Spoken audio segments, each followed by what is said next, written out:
people have told lies after lies after lies. And I suppose it started at the head of government. It started with Enda Kenny, Michael Noon and Alan Dukes. So they told lies against me from day one. And I suppose that spread down then into Central Bank, the Department of Finance, the Regulator's Office, and people generally. Percolated right through the whole system. Sean Quinn built a business empire that spanned continents, employing thousands and generating billions. For a time, he was Ireland's richest man. Then it all came crashing down. It doesn't matter how often you tell the lie. It doesn't change the facts. The facts of it are that the truth should always prevail. And I suppose maybe it's the reason that I'm here today is that I want to tell the truth. I wrote a book 2 years ago and nobody has argued with one word about it. I don't think anybody will argue with any word of what I'm saying today either, because I'm saying nothing, only what is the truth. Hearing one man's account, in his own words, of what happened, why it happened, and the cost it exacted. This is Uncovered. So welcome back, Sean. So we finished up there speaking, I suppose, about the beginning of the end for the Quinn Group and the downfall of the family business and what had been built up around the 2011 mark. However, the Quinns were down with the working house, so to speak, at that stage. Over the next number of years, there was an effort by the local management and the community to see the Quinns reinstated. Just that seems to be part of the unique feature of what happened with the Quinn family and Quinn Group around that time. Explain to myself and others, how did that start? What was the genesis of it all? Well, what happened there was roughly 3 years after the share receiver was appointed in April 11, and in the spring of 14, the opportunity came to buy it again. And of course, there was local community group. There was a number of local community groups that started to support me and the family and the community back in 2010, 2011. One of them was CFL, which met Cavan from Analytrum. And of course, we got on very well with them, and they were very supportive, and I attended dozens of meetings and went and met dozens of politicians and stuff like that. And when it came up for sale again, it was decided that because of our relationship with the government and the fact that there was still outstanding legal cases, I decided, or the family decided, and CFL, we decided the best thing to do was to leave it to them. CFL, the Cavan from Analytrum, would represent us. So then, of course, because of what happened with Liam and Kevin and Dara in the previous few years, and the fraud that took place and all that, we were a bit concerned. Even though I must say Kevin only stayed lying and he kept talking to us. But the other two didn't. They flew the nest. So it was decided for whatever reason, and we thought there was a good reason, that neither the Quinns or the previous executives would become owners or shareholders in the new company. And there was a new company called QBRC, formed in order to buy the manufacturing business when it came for sale in the spring of 2014. So I appointed John McCartan, who at the time we had some trust in, and Ernie Fisher, who we had a lot of trust in, as we had with John Bosco O'Hagan. So we decided there were three names that were well known, well respected, and that they would be the three trustees, and they would hold it on behalf of the family and CFL in whatever form a deal could be struck. A deal could be So, just to be clear, who was selling the enterprises at this stage? really, it was the Irish.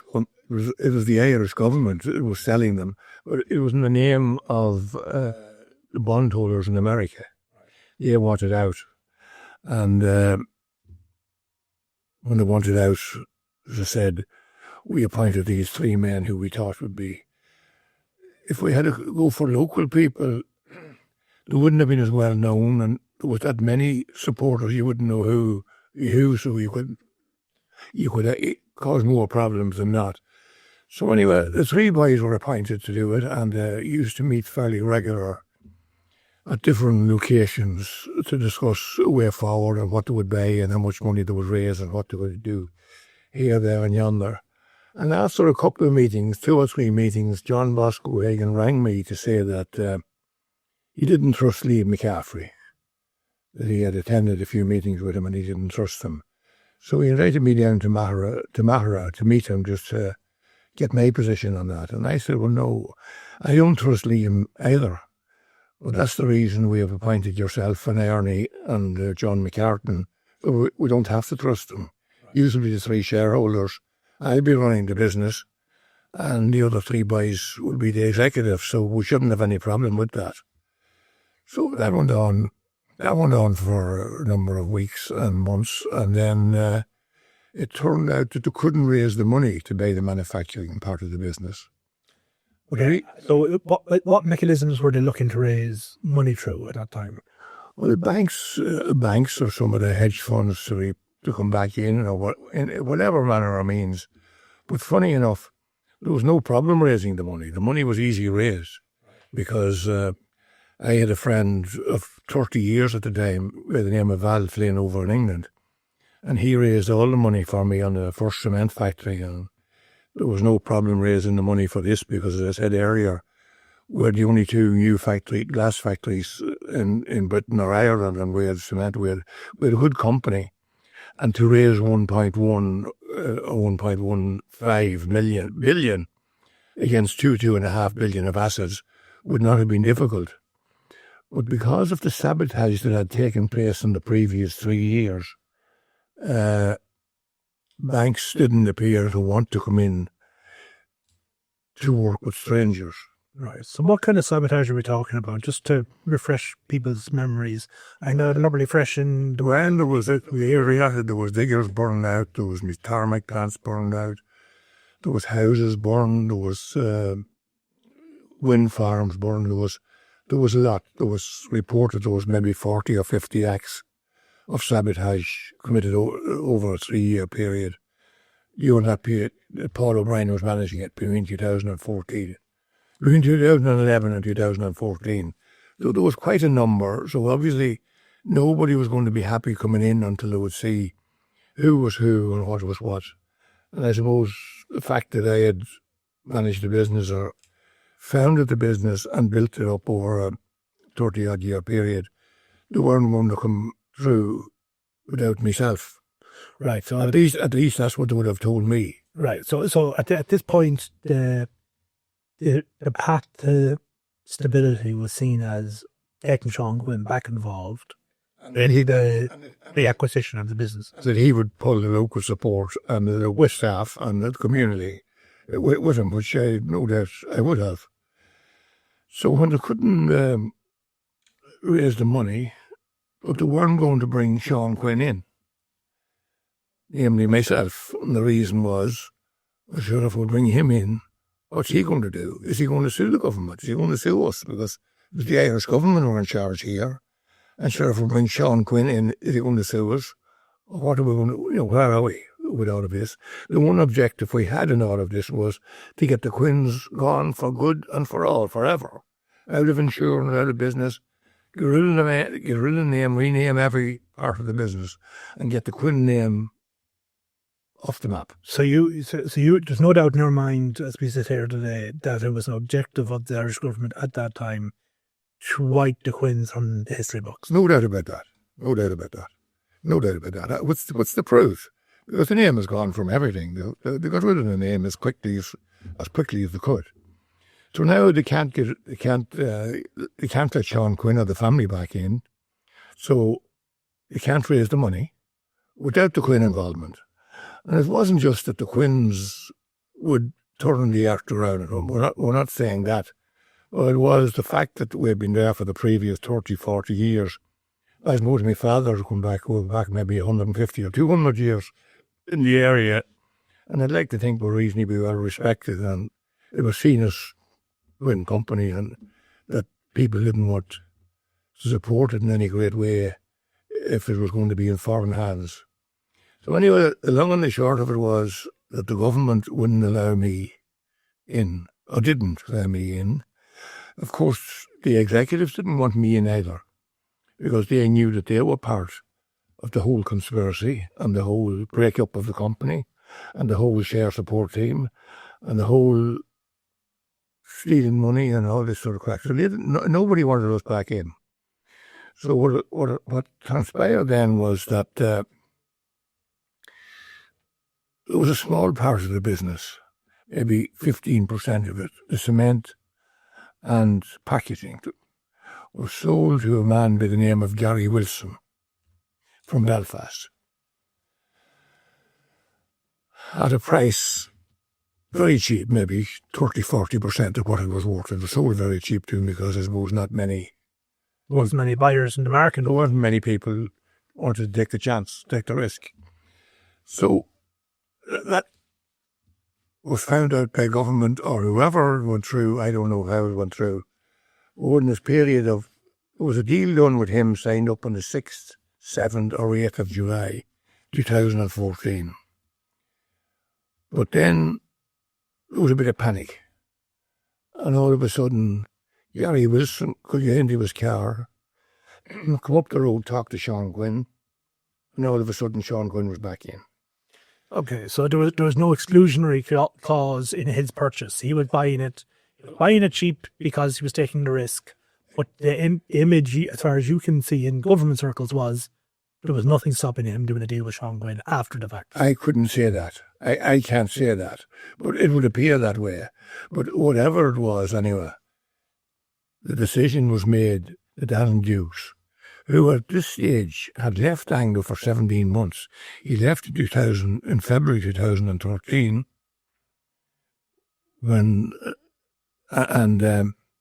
this was July 2014. So Alan Dukes talked to Matt Hartnett, who was one of the bondholders, and he was born and reared in Limerick.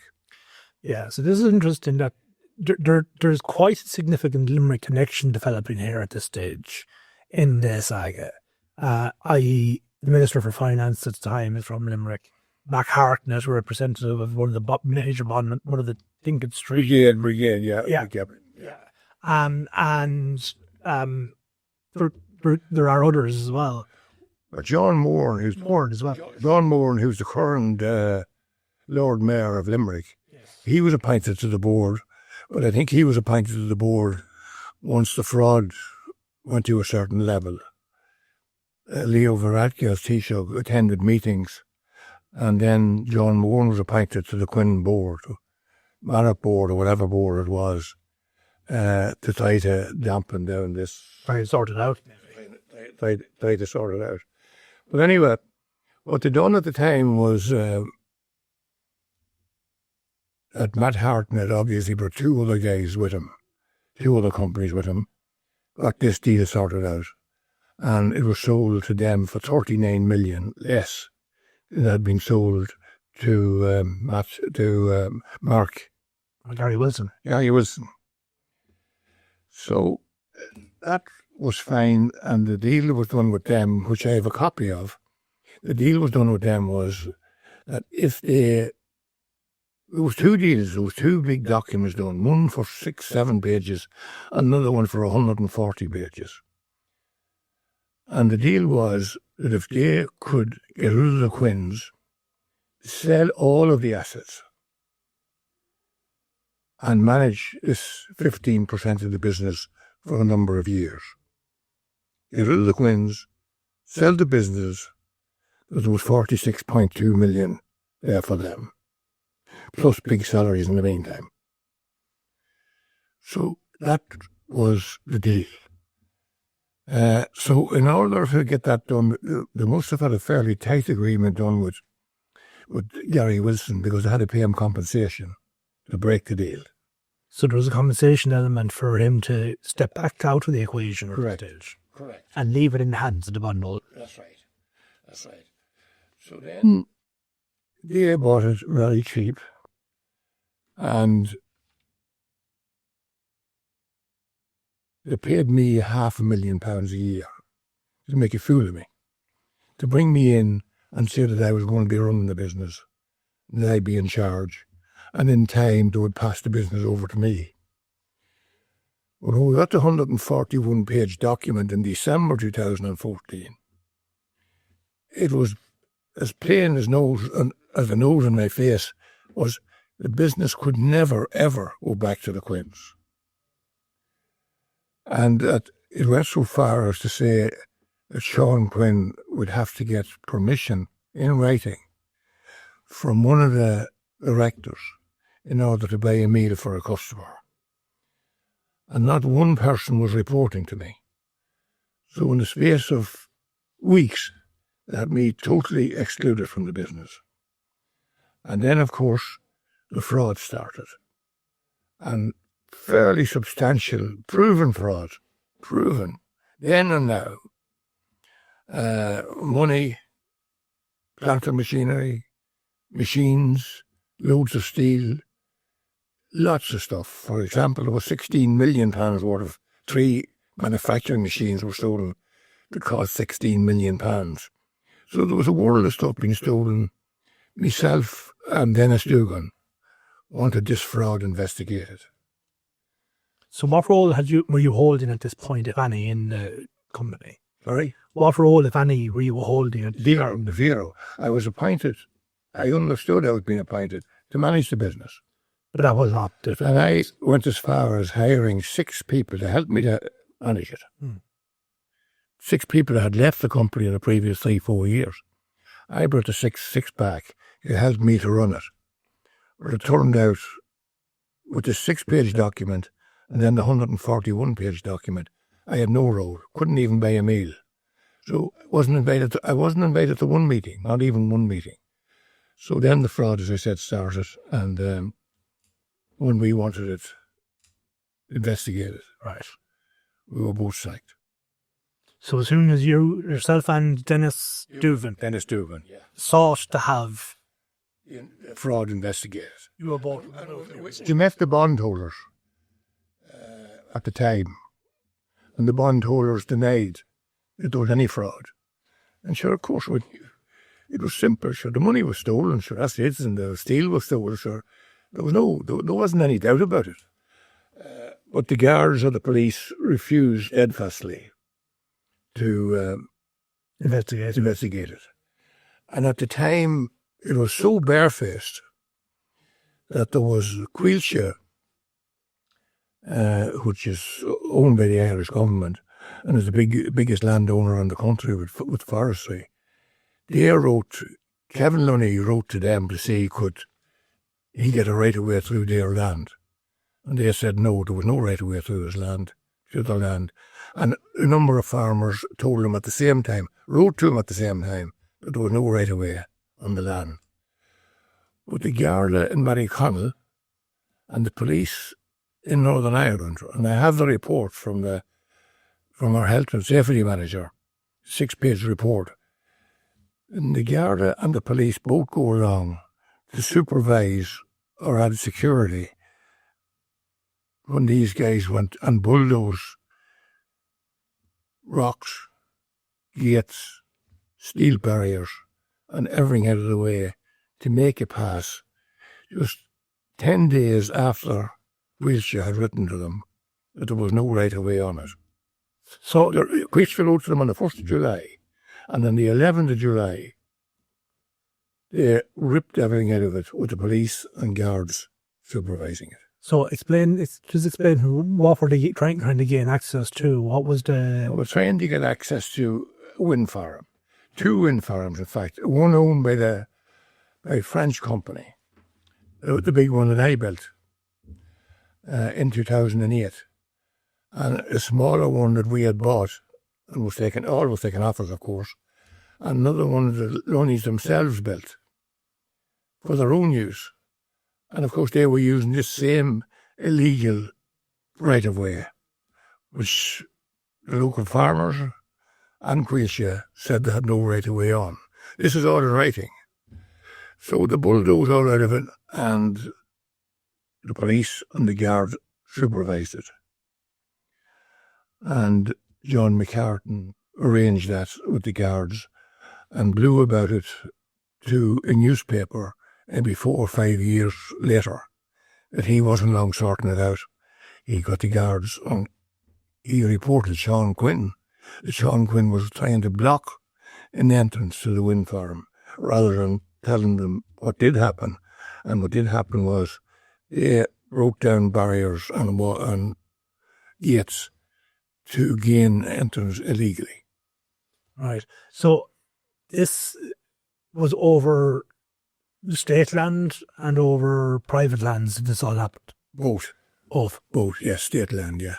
So at that time, you say McCartan blew about it to paper after the fact. Just break that down for me a little bit. What was John McCartan's role at this stage in the organisation that had taken over? John McCartan was one of the 3 trustees, himself and Ernie Fisher and John Bosco Wagan. So he was one of the 3s. And in fairness to Ernie and Bosco, I would say that him and Liam McCaffrey ruled the roost. So Liam McCaffrey, from an executive point of view, John McCartan as a Fine Gael councillor, ex-chairman of the council, a big name, and Fine Gael for generations. And a successful businessman in his own right. And a successful business own man. So all 3 felt they had a bit of power. But I don't think Ernie and Bosco was involved in anything illegal or involved in any pre-planning of fraud or anything like this. So I think it was McCartan and Liam that were the main architects of everything that happened.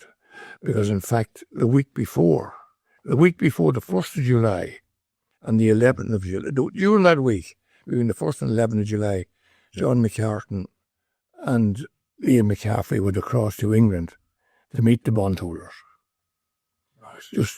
And then 3-4 days later, the bulldozers arrived in and pushed everything in the trains, and there was a 7-page health and safety report on it, which I still have a copy of.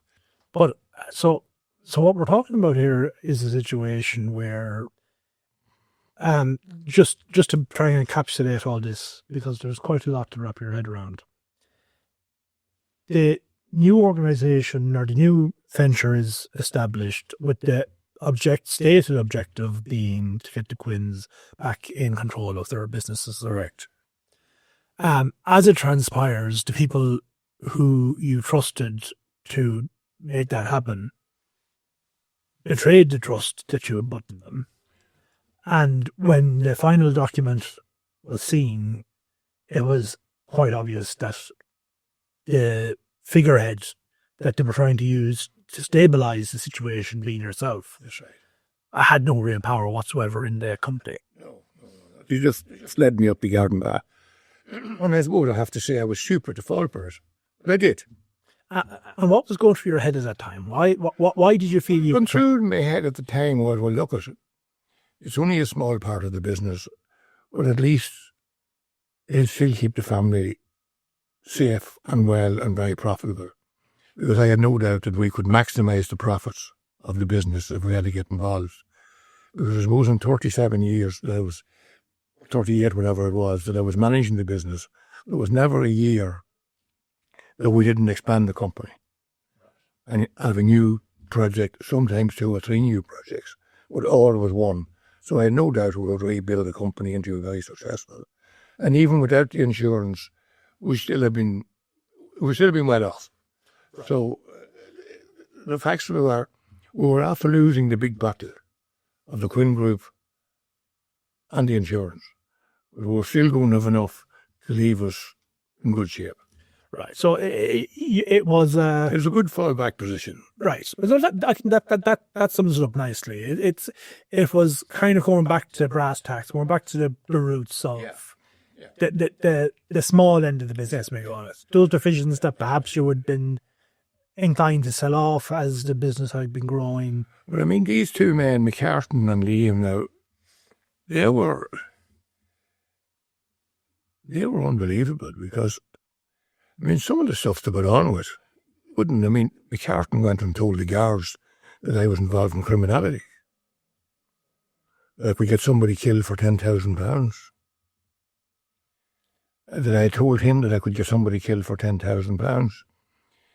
He said that he told them that I had told them to run down the company to such an extent it could be bought for very little. When in fact he's on tape himself of stating exactly that he wanted to run down the company to beg it cheap. And he told that at a meeting 4 years before he told the guards about my criminality. He also told about him loaning me £500,000. Lies was just, it just come out of this man's mouth, the same as... So just to be clear, you deny ever having borrowed £500,000 off John McCartan? He never gave me 5 pence. I never asked him for 5 pence. I doesn't want 5 pence off him. Right. It was complete and utter. It's off the wall stuff. Sort of stuff he was getting off the wall stuff. He said that myself and Freddie Walsh and Joey Smith, a few of us, we threatened to kill him. And he went to the guards about that. The guards interviewed me about it and the other guys, and they sent it up to the DPP, believing him. This man was something else now. And I mean, the problem with this man was he could go on radio and television, and the people nearly had a pity for him. You know, he could tell such lies to such an extent. So as I mentioned earlier, so myself and Patricia, when he said to her, we won't let these boys fuck you over again. And him just after doing it for the previous 2 or 3 months, directly after doing it, I won't allow these guys to fuck you over again. This is the level, this is the sort of guy you're talking about. Liam was no better. Liam told my son, Sean, my daughter Colette, and my sister Bernie, that Sean Senior, namely me, was mental. How do you mean mental? He was gone mad. I wasn't. It was off the wall, and all of them pursued him a wee bit. What do you mean? Oh, she can't talk to me. This and that. You know, he's talking about silly stuff. He's talking about destroying the companies. Sean went back to him maybe 2 or 3 weeks later, and said to him, "You still say Liam that my father's mental?" "Of course I do. Sure, anybody knows he's mental," he says. "Sure, he is mental." So this is the extent these guys goes to now. These guys doesn't go halfway. These guys goes to take you out. Because the problem they had was this. Maybe it's wrong for me to be, maybe I'm the wrong man to be saying it. I was well respected in the area. And the people did and still do believe in me. But in order to kill that off and give them any sense of credibility, they had to destroy me. So they had to remove any credibility you had left at this stage. Correct. They wanted to remove that because why would you put the man that built this, why would you put him out on the road and destroy this company and give it away to foreigners? There must be some good reason. So they had to give them the reasons, and that this man was mad in the head. He was doing this, he was doing that and the other. But of course they were part of a bigger plan. This all came from the Irish government because they started that off. They started off saying, this man's responsible for this, he's responsible for that, and he's responsible for the other. There was 3 boys convicted for abduction of Kevin Lunny. and the case was heard in a Dublin court. And the three boys got long sentences, I forget what, 15, 20, 25 years. I think there was 3 different levels. But the judge on the day said that he wasn't given a maximum sentence to any of them. He was keeping the maximum sentence for the paymaster. And who do you think he was speaking about that day? Me. I have no doubt about that. Because the only other man was ever mentioned in this case was Dublin Jimmy. And Dublin Jimmy was now deceased. So he couldn't have been talking about him. So who was he talking about? I can't say. Well, you asked me, in my opinion, who was it? In my opinion, it was me. Maybe it wasn't, but it's up to him to say who. I can't say who it was. But there was nobody else ever mentioned, because the local priest didn't mention me either. He hadn't the guts to do it, but he inferred it. So the whole community, and Liam McCaffrey and everybody, spouted on radios, televisions, everybody, hinting in the direction of Sean Quinn.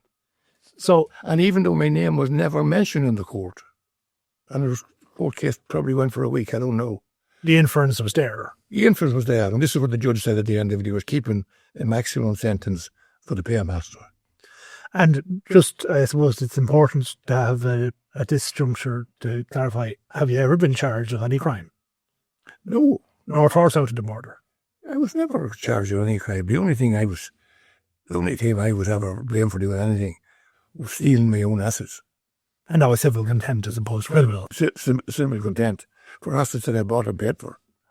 So, like, what impact had that on you and your family, that your, not only was, I suppose, it's one thing that your credibility taken, but it's completely another level to have your reputation under such assault on an ongoing basis? I think it was evil, because I can understand to an extent why somebody would tell lies, maybe even swear lies, to get themselves off from a prison sentence or from being sacked from a job or doing various things. But there has to be an element of evil. If somebody tries to destroy somebody else's business, their reputation, in order for them to gain for financial gain, that has to be, in my book, that has to be evil. So there's a different, yeah, I can see the difference you're making there. It's one thing to tell a lie to save yourself. It's another thing to tell a lie to take what, to advance yourself. Well, to advance yourself, but to criminalise somebody else. Criminalise somebody else. Bishop Lee O'Reilly had retired, and there was a replacement put in for him for a period until a new bishop was appointed. And after I was blamed for, after the Holy Honourable Priest blamed me for the Kevin Lunny's abduction, I went to see this man, the replacement for the bishop. And I said to him, I had no hand, act or part, I don't know anything about it. But he says, Sean, there's a level of incitement going on in the area. And he says, are you involved in that incitement? And says, I am. If telling the truth is incitement, I am. Right. But says I, what is the boys that are telling lies? What responsibility have they got towards incitement? Okay. So, and he said, we'd better leave that for another day. Well, as I say, I'm going to be an ecumenical matter. It's really, like, you're being so honest and forthright about the series of events here. And again, I don't think it's something that a lot of people are familiar with. And perhaps you probably haven't been given the opportunity to discuss it quite so frankly. In terms of what has happened in the interceding years, so You wrote your book in 2022? Yeah, 23. 2023. It's been on the shelves now for 2 or 3 years, heading for the third year, I think. There's quite a lot of explosive stuff in the book. You call out a lot of the lies and mistruths that were told about you. You also set the record straight on a number of other things, and the book is there for anyone to read. To the best of your knowledge, has anything that's been written in that book been challenged today, up to this day? Well, when the book was launched in September 2023, a number of journalists came to talk to me about various things. But all they wanted to know was Kevin Lunny and abduction and this, that and the other. That's all they wanted to know. Not one of them queried one word of what I had written in the book. Or not one of them has queried one word that I have written in the book since.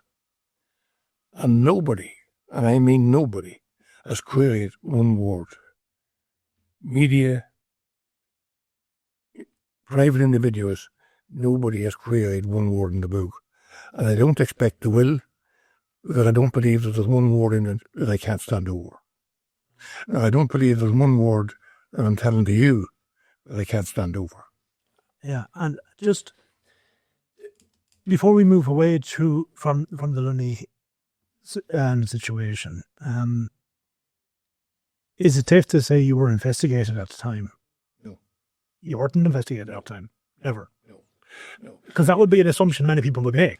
As regards Kevin Lunny himself, as regards him, myself and Kevin and his brother Tony, we always got on very well. We had a great relationship, and in fairness, they stayed loyal after Liam McCaffrey and Darrell Riley flew the nest. But I suppose I was very angry with Kevin when he was interviewed by Jim Fitzpatrick for the BBC. In that interview, he was pointing the finger directly at me, not saying it out loudly, but he was saying, and Jim Fitzpatrick was saying, that Sean Quinn was the only beneficiary that could have, the only person that could benefit from Kevin's abduction. And in your opinion, did you benefit in any way from Kevin Lunny's abduction? Well, I mean, that's the silliest part of all, because while people might consider me a fool, sure, I was the only one person in the world that wouldn't benefit from it. Because sure, I was fully aware that they had accused me of everything up until now, of fraud, or been involved in kidnapping, involved in everything, busting the company and the country maybe as well. So I knew all along, and of course the family knew straight away. Within hours the phones were flying. Daddy, you're going to be blamed for this, blah, blah, blah. So we always knew that we were going to be the one people that couldn't benefit possibly from it. But what I was annoyed with Kevin was for pointing the finger, as I said, in my direction. And I suppose it turned out then in the court case, maybe a couple of years later, that that the time of the induction, the abductors asked him to withdraw all legal cases north and south of the border that he had instigated against local community people. And of course, he failed to address that or failed to mention that in the BBC interview. And I felt very annoyed about that, because what he was doing was, he wasn't, by not mentioning other people or the fact that he was legal proceedings and he was asked to withdraw these legal proceedings, well, that was certainly pointing the finger only to me. He wanted to exclude everybody else. So I was very annoyed with Kevin on that. And I was also, I mean, as regards the Lunnies, and I still think there's more good in the Lunnies than there is bad, but it must be remembered that Dublin Jimmy, who was the only other person that was accused of maybe potentially being involved in Kevin's abduction, his right-hand man owned a house in London or outside London, And that man worked for Kevin Lunny, for Tony Lunny, for a long, long time. So their association with Dublin Jimmy was a lot closer than mine was, because obviously one of them implied his best mate, whereas I never spoke to Dublin Jimmy for more than 30 seconds in my life. So I suppose it certainly annoyed me a wee bit that the Lunnies were trying to back off and go in the same direction as McCartan and Liam McCaffrey. And in terms of, I suppose, what came out and some of in certain media interviews after the Kevin Lundy abduction, would it be fair to say that you were probably closer to the Lunnies than you were to most of your former employees? Well, I wouldn't say that, but I would say that I was closer to the Lunnies than I would have been to maybe Liam McCaffrey, Dara O'Reilly, John McCartan, or a lot of those people that have been closer to them. But as regards the ordinary workforce, I was always as close. I would have considered maybe the Lunnies in the same power as the majority around the area, But I would have changed my mind big time on that now. The guards came to the house since Kevin Lunny's trial, maybe 2-3 years after Kevin Lunny's abduction. Well, yeah, but it must be 3 years now, because it took a lot of... I was writing the book at the time, Right. and they took a lot of valuable stuff I had. And they came up with the same thing as the priest said to me. I asked them what they were there for, and they said they were there just for general, that there was cases outstanding and they just wanted to search the house. And they said that there was a lot of incitement going on in the area. And I said, well, any incitement that's going on in the area is caused by you men. There were women there as well. They're caused by you people. Because you people are aware, from me and many others, about multiple crimes have been committed in this area, and you wouldn't investigate them. Wouldn't get to the nub of the problem, essentially.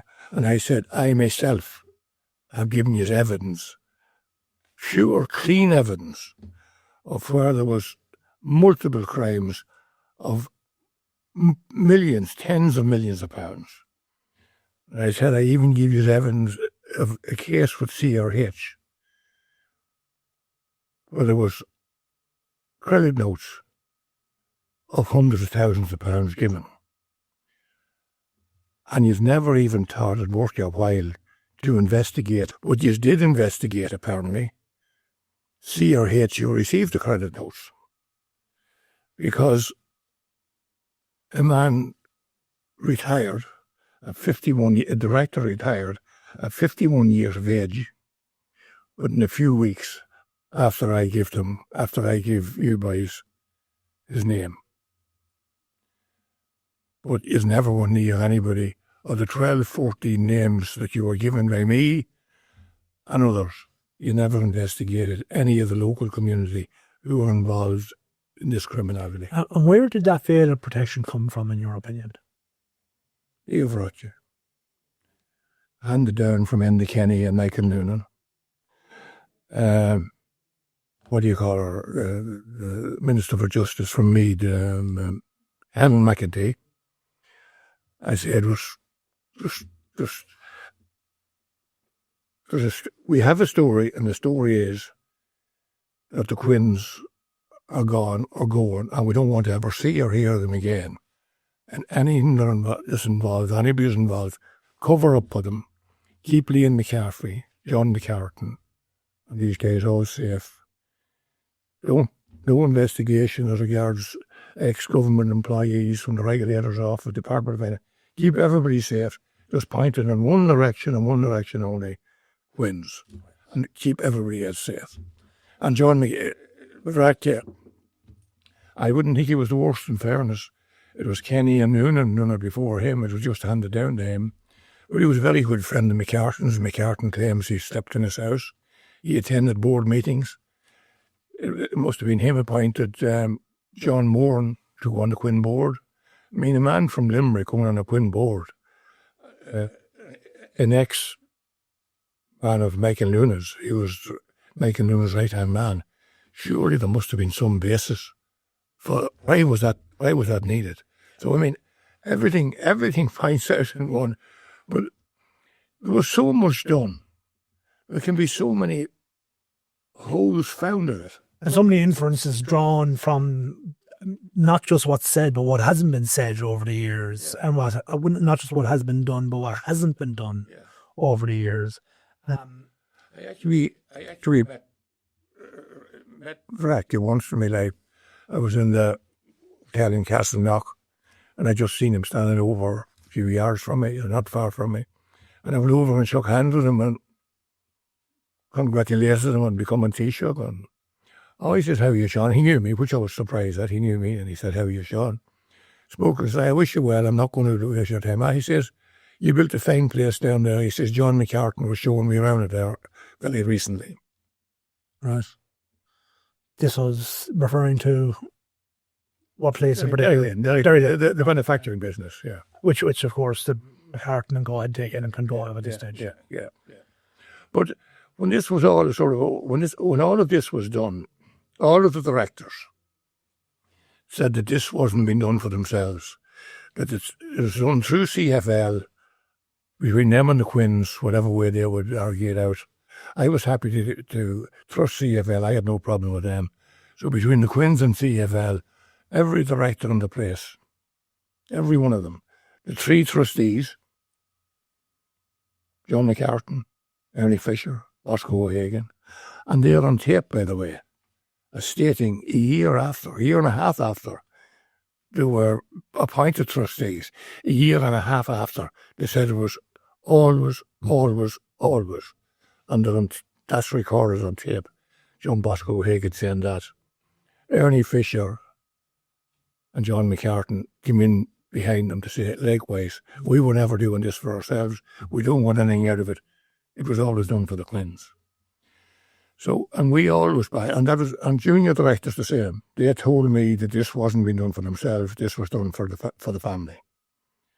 And we always, even in the book, I had no criticism of Ernie Fisher or Bosco O'Hagan because I felt that they were walked into a hole and they would just run on and on and on and give away the shares. I could never make out why or what was wrong. But anyway, since the business was sold, my daughter Ciara, she wrote to them asking what the position was or could she meet them to discuss it. No response. So earlier this year, I wrote to Bosco and Ernie. I didn't write to John McCartan because I couldn't believe the opposite of what he'd tell me. Right? So I wrote to John, to Ernie and Bosco, and I've received no response.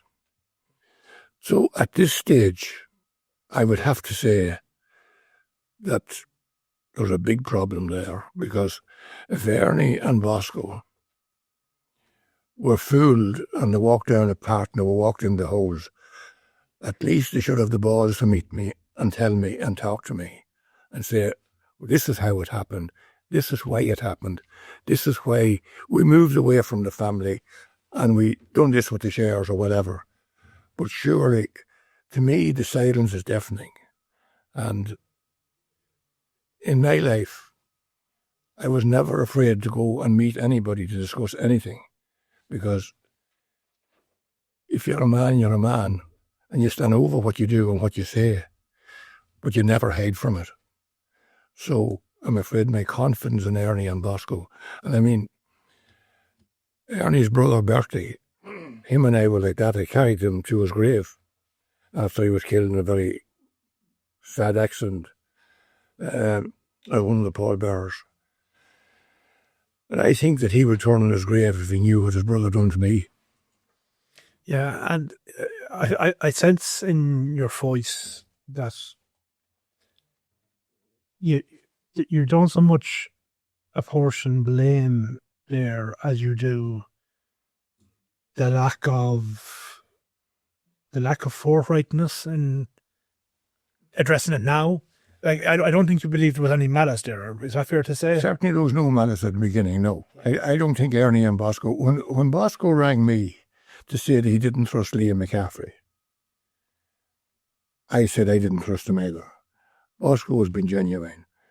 Whatever happened with the whole story with Kenny, with Noonan, with Dukes, the whole story, the media, the courts, and everything, there seemed to be, the sand seemed to have moved all the time. And a trickle down from the top. A lot of problems normally start at the bottom and they reach the top. Apparently this started at the top level with Kenny and Noonan. And it just went right down to the roots. And even the junior directors, who told me twice, at 2 meetings, not just meeting them in the street, that this was, they were expecting nothing out of this. They wanted their salaries, and anything that got beyond that would be coming back to the family. That I said, the trustees, when you appoint somebody as a trustee, you have to have some serious belief in them. Because it's a serious... Well, we're not talking about chump change here.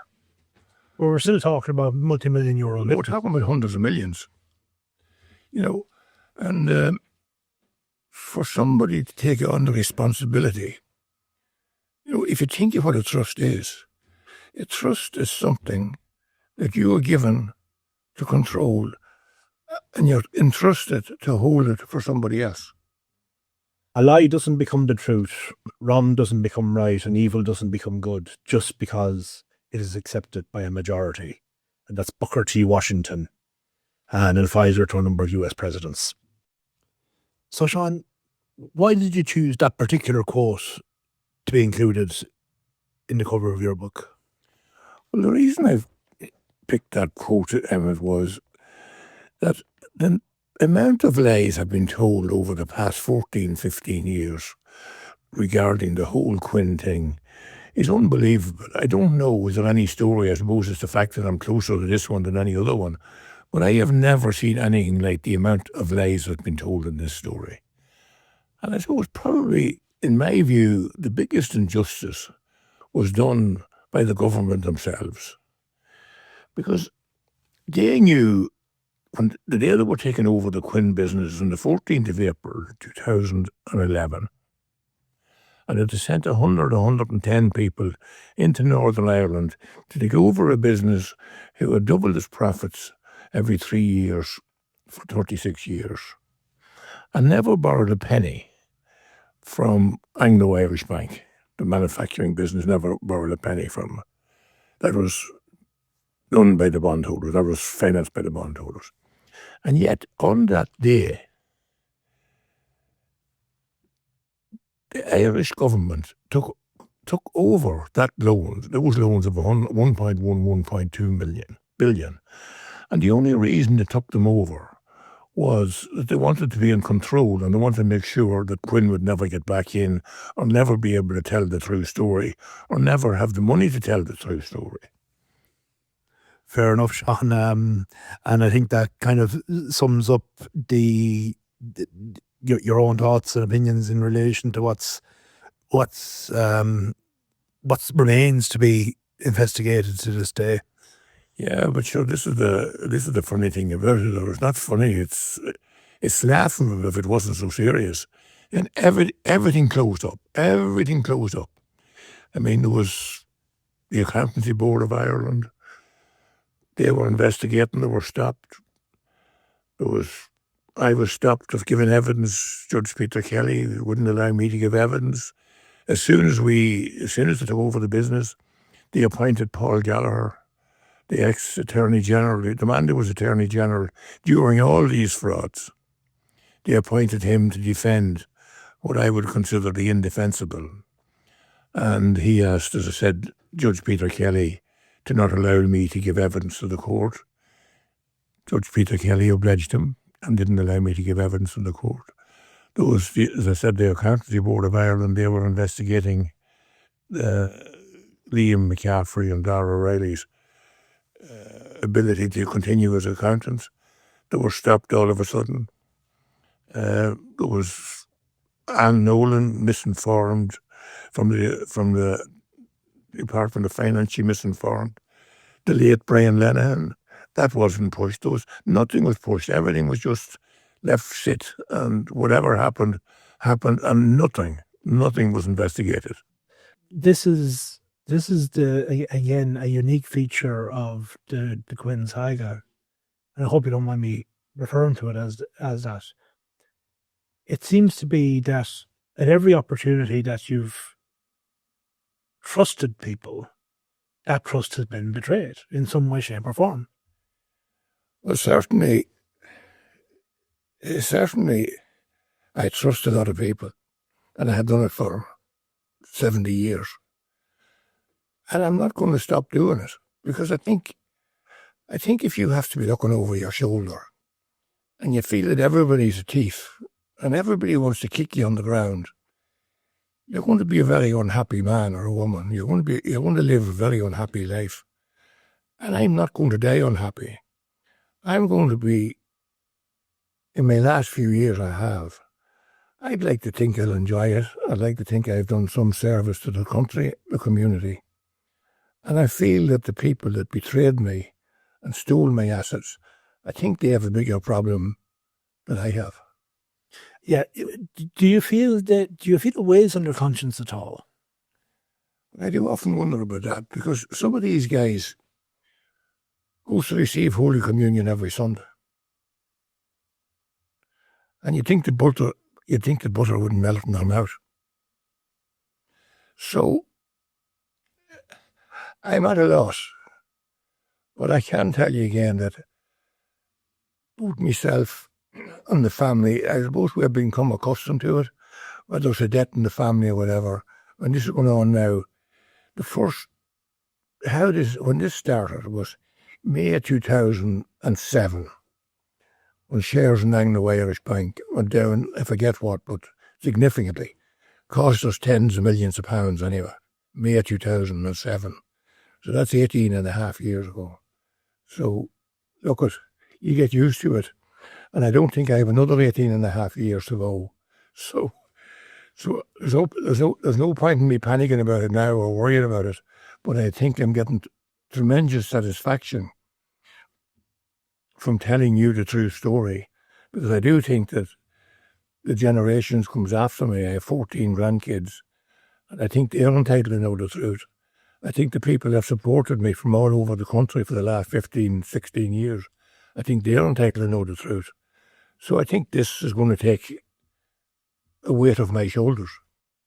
And do you feel like by telling the truth and getting your version of events out there, now you'd also forgive me for saying there will probably be a certain number of people listening who will say, well, sure, there he is, he's crying again.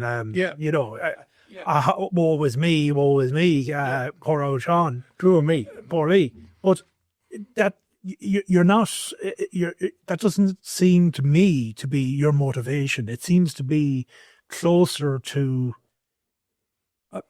would I be right in saying that you want the people who have betrayed you to reflect on what they've done? Well, I want the people to know that those who have betrayed me. I think it's important that if you're a neighbour or you're doing business with 5 miles, or you're meeting them in the shop or in the church, you're meeting them here, there, and yonder, that you don't think that these are good men, because these are not good men. I mean, you're saying there about poor me, and I accept that. If people will say, there he is crying again. But I'm not the only one who's the victim of this cover-up. There's one man which I feel was even harder done by than I was, and that was a man by the name of Dennis Casey. Dennis Casey was chief executive of Irish Life and Permanent. And he was told by the Central Bank of Ireland and the regulator at the same meeting that he should work with Anglo to help each other out under a financial crisis in whatever way they could. This was to put on the green jersey line that you heard so much about over the years. Yes. He done exactly that. And he loaned them the money when they asked it to put on a good show, that they had good cash at the time of their year end. And as I said, he wrote an affidavit on that. And I have no doubt, but he gave the name and address, the date, the time and the place the meeting took place. So it happened.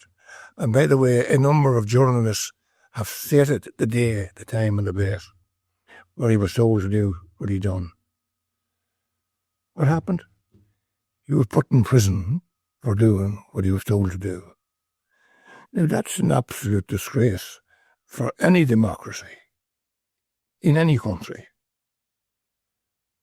in my view. And so let's if we develop on that slightly, that's one example.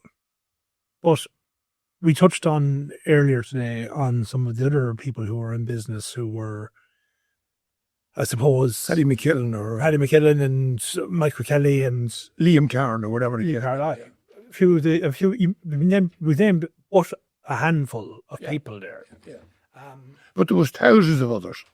Thousands of other people who had lost their homes, could have paid for their homes, and will have paid more rent in the last 15, 16 years, and will buy them a home. And they were thrown out on the street.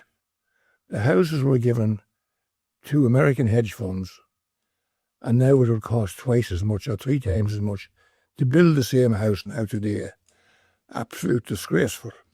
Are you aware of any mathematical exercise that's been carried out, or have you done one yourself, that juxtaposes how much tax you and the Quinn Group, when it was under your control, paid on the island of Ireland versus how much those businesses are paying here today? Well, I don't know what the businesses are paying today, but I do know what was paid in my term, in my period as chairman or owner, 1.3 billion during my time. During our time. And then when they got rid of me, they took my life policies. They took my 2 cars. They took everything that I ever had. And left you essentially penniless. Penniless. And in terms of what you've been able to build back up and what your family has been able to build back up over the last few years, it's taken a great amount of resilience to be able to stay to fight another day. Yeah. Well, as I said before, it's easy being a winner. Everybody likes being a winner, but it's not always easy being a loser. And I think I was a good winner. Took great pride in being a winner, and I think I'm accepting being a loser. And the only reason I'm accepting being a loser the way I am is because I am not a loser. I was made a loser. I didn't lose anything. The Quinn Group never, ever in my time lost money. The Quinn Group made millions every day, every year, every week, every year. Right up to the very end, I always made money. Just because the Irish government and banks are supervising, between them and the banks, they burst and bring me with them, doesn't mean that the business I run, I always had money to do with business. And if I was still there today, I'd be making more money than you ever made. The money that I was making, 400 or 500 million a year from 2005, 2006, I'd be making a multiple of that today. Absolutely no doubt about that. And what's your opinion on the way the country is being run at the moment? Like, we've had so many, we've had the Apple money, land in our lap. We've had tens of billions in corporation tax going through from multinationals of FDI. Ireland is, on paper, one of the richest countries in the world, but when you walk down any street in any town in Ireland, it's quite obviously not one of the wealthiest countries for the people. What's your opinion on the lack of vision, I suppose, that is in politics today? Well, the lack of vision is frightening. I mean, if you look at Charlie Haughey and Dermot Desmond organising or promoting or developing the AFSC, I would say, I'm sure somebody can contradict me on this, I'd say on average that's taken in 10 billion a year for the last 25 years of corporation tax coming from foreign countries, and probably a lot more than that. But where has it gone to? That's what I'd like to know. The borrowing now is over 200 billion. After getting in more than that in the last 20, 25 years from foreign companies, corporation tax. Essentially winning the lotto economically. They won the lotto, but what do they do with the lotto? I mean, it's frightening to think, if you look at the water system in this country, sure, it's going to take hundreds of billions to sort that out. If you look at the national grid for electricity, sure, they're going nowhere with it. Sure, it just doesn't make any sense to be after getting this 200-300 billion of handy money because of Charlie Haughey and Dermot Desmond having the vision to create this, and yet they owe more money now than they did, and hasn't done anything for the national grid, hasn't done anything for the water system, can't even build a hospital. So, Sean, we've spoken for a good few hours now, I suppose, and it'd only be right to give you the final word, but I'll frame it like this, or as best as I can. You're a long time on the go. I hope you don't mind me saying it like that. So proud. And I suppose if you wanted to give me the reading in the ears version of your life and times, what would be the highlights? Well, I suppose the highlights would be maybe, you would always have to say getting married and raising a family, I suppose. That would be the most important and the most pride any human being should have. And that, I suppose, playing football and winning 5 senior championships for Fermanagh and representing my county for a number of years, I suppose. They were all great days and great times and great sense of achievement and things you remember going to the grave. As regards the business highlights, I suppose, building a local hotel in the area where there was no employment or there was no very, very little happening. I suppose we got great kick out of that, and I suppose building a cement factory. I suppose if you think of the area generally, building an hotel, cement factory, glass factory, an insurance company, in the local area, I suppose, was something that I'll bring to the grave with me and I'll take great pride in. And despite the people have taken it from me and destroyed me, well, they can't take that from me. It's still there, and it's still done. And even if it isn't a name, it's still there. So I'll still take great pride in that. I suppose the support I got from the local community and from many people throughout the country, I also get great pride and great satisfaction out of that. I suppose on the downside, if you're asking if you want me to continue on the downside, I suppose we had, I'd say, over the 30-odd years, we had tens of thousands of different staff working. And I would like to think that 98, 99% of them were good, honest, hard-working people and helped me to work the business. But unfortunately, there was 1 or 2% of them not so good and brought down the company and never contributed anything to it. I mean, the people that are mentioned in this podcast, they never contributed anything positive towards the company because they were never there. Liam McCaffrey, Dara O'Reilly, Kevin Lunny, they weren't working in the company up until we did tile factories, glass factories, cement factories, the Steve Russell. They weren't even there when we were doing some of that. They only came in later. And they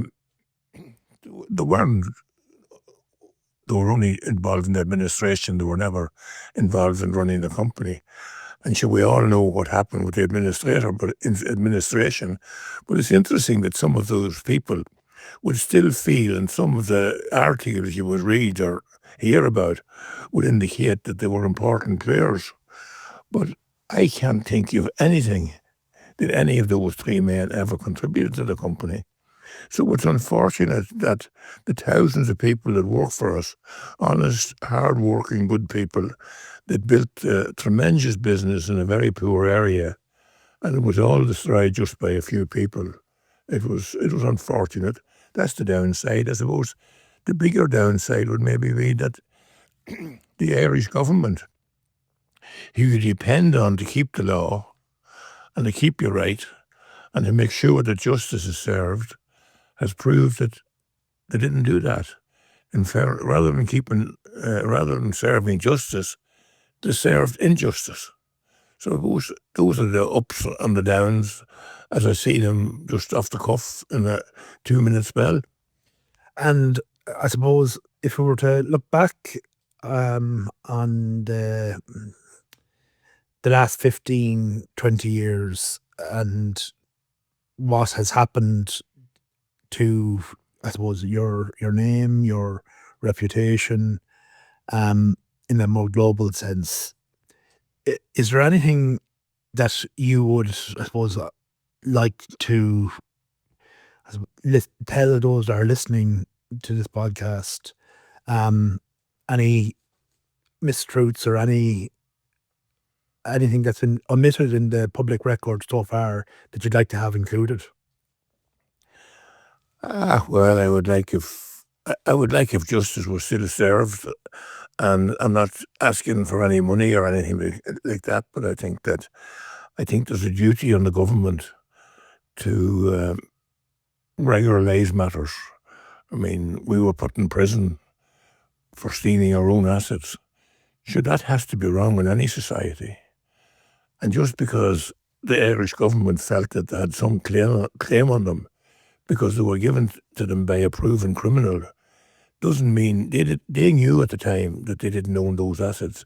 So I'd have thought that those records should be corrected and that there should be some form of justice served, I would have thought. Sure, they were proven 100% wrong. They were responsible for giving out 100% mortgages through the central bank agreed for them to give out 100% mortgages. They were responsible for the ghost estates. They were built on the basis of wealthy people who were paying high taxes, getting their tax wiped out by buying houses in some of these ghost estates. So, but the government never accepts they're wrong. They never accept they're wrong. The opposition always blames the government on the day, but when they become the government of the day, they do the very same thing, but none of them accepts they're ever wrong. And in terms of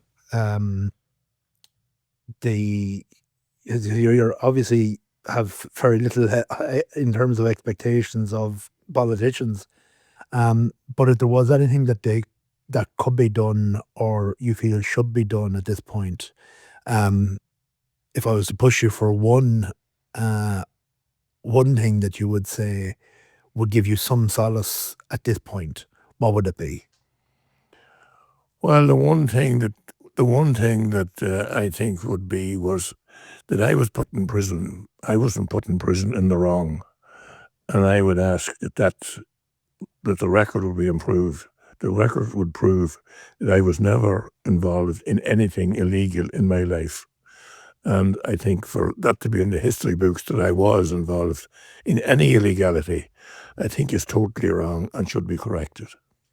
So, in terms of that reputational damage, as you've just alluded to there, you're not expecting any payout or financial restitution here, but from the sounds of things, you would like to see that your reputation would be untarnished. Would that be fair to say?